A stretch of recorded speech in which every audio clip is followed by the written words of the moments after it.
有风声伫咧讲台积电要来到高雄设厂，最近高雄的厝价拢开始伫咧起啊。不过高雄市政府即马按算要起8800户的社会住体，希望甲少年人留点在地。公山大平九村这块中华地，就是未来要起社会住体的所在。高雄市长陈其迈视察公山社会住体基地。最近北高雄的厝价因为台积电要设厂的消息，拢提悬啊，连公山嘛受影响。那个差2当前去到3成外，较早啦一间厝1000万买会到，现拢啊1500至1600这下头，啊平均了到3成以上。里长讲地方会当发展真欢迎，不过厝价若悬，少年人买袂起。针对高雄厝价愈来愈悬。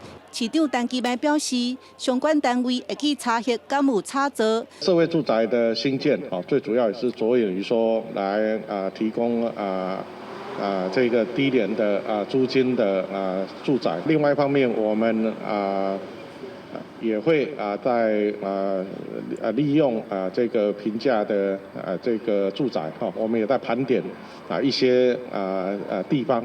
公山这个社会住体年底动工，按算要起764户，敢若会当租袂当买。租金的部分，绿色户是市价56折，一般户拍8折。除了公山，目前林雅嘛有245户的社会住体，按算每年完工。高雄市府目标是起8800户，希望替地方甲少年人留落来。记者邓亚文、赖维泽高雄报道。